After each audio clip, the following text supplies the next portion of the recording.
विमान की एवरेज कितनी होती है? हाँ दोस्तों, बिल्कुल वही सवाल जो हम कार चलाते वक्त पूछते हैं, कितना देती है।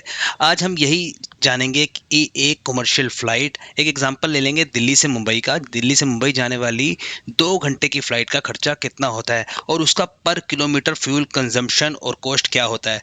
तो दोस्तों, मैं हूं मनीष, आप देख रहे हैं मनी विद मनीष, जहां बिजनेस और फिनेंस की बातें होती हैं एकदम सही भाषा में और आसान भाषा में। तो चलिए दोस्तों, शुरू करते हैं उस सवाल से कि विमान कितना एवरेज देती है, यानी कितना देती है। एयरबस A320 जो डोमेस्टिक रूट्स पर यूज होती है, पर किलोमीटर 2.5 से 3 लीटर फ्यूल यूज करती है। फुल लोड पर 180 लोग बैठ सकते हैं, तो इसकी माइलेज होती है अराउंड 20 से 25 पैसेंजर पर किलोमीटर लीटर। मतलब 1 लीटर फ्यूल में ये प्लेन लगभग 20-25 लोगों को आज के 1 किलोमीटर के आसपास लेकर जा सकता है। साउंड इम्प्रेसिव ना दोस्तों? लेकिन इस माइलेज के साथ आता है एक हैवी प्राइस टैग। अब वो क्या है, वो जानते हैं। तो दिल्ली से मुंबई की जो फ्लाइट का हम 2 घंटे का एक एवरेज ले रहे हैं, वो कॉस्ट हम निकालते हैं। सबसे ज़्यादा इंपॉर्टेंट जो चीज़ है वो लगती है इसमें फ्यूल, ATF, यानी जिसे हम कहते हैं एविएशन टर्बाइन फ्यूल।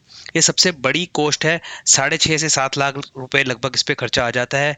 2.5 से 3 टन के आसपास, पौने 3 टन के आसपास फ्यूल लगता है, और प्राइस होता है 100 से 110 रुपए पर लीटर। फ्यूल का जो कॉस्ट है, तो 6.5 से 7 लाख रुपए खर्चा इसका मोटा मोटा बैठता है। और दूसरा खर्चा आता है दोस्तों, पायलट एंड क्रू की सैलरी। अब ये मंथली सैलरी की मैं बात नहीं कर रहा, ये वो सैलरी जो पोर्शन होगी इस फ्लाइट के जो हिस्सा है, जो इनका फ्लाइट चलाने में इतने घंटे के लिए जिनकी सैलरी बनती है, 2 पायलट्स और 4 से 5 क्रू मेंबर की मैं सैलरी जोड़ लेता हूँ। इसमें फिक्स सैलरी और फ्लाइंग आवर्स अलाउंसेस भी हैं, क्योंकि कुछ सैलरी फिक्स होती है, कुछ अलाउंसेस इनको मिलते हैं। वो सब जोड़कर हम ले लेते हैं, तो ये बैठेगी लगभग 1,20,000 से 1.5 लाख के आसपास। इसके बाद तीसरी चीज़ जो आती है वो आते हैं एयरपोर्ट चार्जेस। 1 से 1.5 लाख एयरपोर्ट चार्जेस लगेंगे। दिल्ली और मुंबई दोनों ही बड़े एयरपोर्ट्स हैं। Landing, parking, navigation, terminal use charges, ये लगते हैं, एयरलाइंस को लगते हैं। जो भी एयरलाइंस एयरपोर्ट यूज़ करती है उसको चार्जेस लगते हैं, और हर जगह के अलग अलग रेट होते हैं। हमने दिल्ली मुंबई का एग्जांपल लिया है। इसके अलावा आती है दोस्तों मेंटेनेंस, जो लगभग रूटीन चेकअप। आपने देखा ना, एयरलाइंस की मेंटेनेंस ज़रूरी है। अभी सेफ्टी इंस्पेक्शन को लेकर अभी हाल ही में देखा है कि हमने एक विमान जो दुर्भाग्यवश दुर्घटनाग्रस्त हुआ है, उसमें मेंटेनेंस में कमी थी या नहीं थी, वो तो बात की बात है, जांच में आएगा। लेकिन मेंटेनेंस ज़रूरी क्यों है वो आपको समझ आ गया होगा। और मेंटेनेंस पे 80,000 से 1 लाख रुपए तक खर्चा लगभग आ जाता है।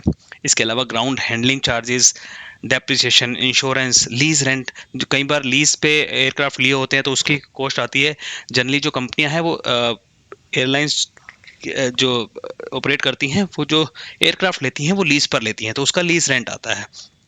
इसके अलावा जो खर्चा आता है वो है ओवरहेड एक्सपेंसेस में। आप एडमिनिस्ट्रेशन का जोड़ लीजिए, कंपनी के fix booking charges, IT operation और सॉफ्टवेयर रिलेटेड जो चार्जेस हैं वो सब। तो कुल मिला के दोस्तों, अगर बात करें तो टोटल खर्चा 2 घंटे की फ्लाइट का दिल्ली से मुंबई में बैठता है 11 से 13 लाख रुपए। सिर्फ एक तरफ की उड़ान के लिए बता रहा हूँ। अगर फ्लाइट 90% फुल है, और मान लीजिए कि 180 की कैपेसिटी थी, 90% फुल है, 162 पैसेंजर उसमें बैठ रहे हैं, तो पर पैसेंजर कॉस्ट आएगी लगभग 6,800 से 8,000 रुपये। लेकिन हमने देखा है कई बार टिकट 10,000 की होती है, 11,000 की होती है, कई बार कम होती है। एक तो ये कॉस्टिंग अप्रोक्सीमेट है, एक आइडिया है। हो सकता है कहीं किसी एयरलाइंस को ज़्यादा पड़े, किसी को कम पड़े। और दूसरा, टिकट कई बार सस्ते देते हैं, वो ऑफर में दिए जाते हैं, क्योंकि जो ऑक्यूपेंसी है वो खाली चल रही है, लोड को बढ़ाने के लिए भी उस सीट को दे दिया जाता है कि कुछ एक्स्ट्रा मिल जाता है। प्लस कई बार फ्यूल रेट में फ्लक्चुएशन आता रहता है। लेकिन साथ साथ एयरलाइंस को फ़ायदा ये होता है कि जो एड ऑन सेल्स है, बैगेज, मील, सीट चॉइस, उस तरह से एयरलाइंस अपना प्रॉफिट मैनेज कर लेती है। हालांकि कॉम्पिटिटिव सेक्टर है। क्या एयरलाइन को फ़ायदा होता है? मतलब आप ये जानना चाह रहे होंगे कि एविएशन इंडस्ट्री है कि घाटे में चलती है, फ़ायदा भी होता है। एवियन एविएशन इंडस्ट्री जो है ना, जो एयरलाइंस है, देखो, वो हाई रिस्क है, हाई कॉस्ट बिजनेस तो है ही, और हर कोई चला नहीं सकता, क्योंकि इसमें सिक्योरिटी नॉर्म्स भी बहुत ज़्यादा हैं। कभी फ्यूल रेट बढ़ जाता है, कभी ऑक्यूपेंसी कम होती है, और इसी वजह से एयरलाइंस को प्रॉफिट बनाना थोड़ा सा मुश्किल रहता है। इसीलिए ये ऑफर्स आप देखते हैं कि आती रहती है। कभी बहुत सस्ती टिकट आ जाती है, 1 रुपये में भी टिकट आ जाती है, और कई बार टिकट 20-20, 25-25 हज़ार तक छोटे रूट में भी चली जाती हैं। अब आपको दोस्तों पता चल गया होगा कि एक विमान की एवरेज क्या होती है, और विमान चलाना जो है एक एक्सपेंसिव बिजनेस है।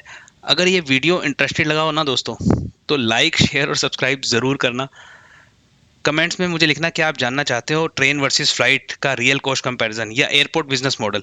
मैं हूं मनीष, आप देख रहे हैं मनी विद मनीष। मिलते हैं अगले वीडियो में, तब तक के लिए जय हिंद और सेफ ट्रेवल्स।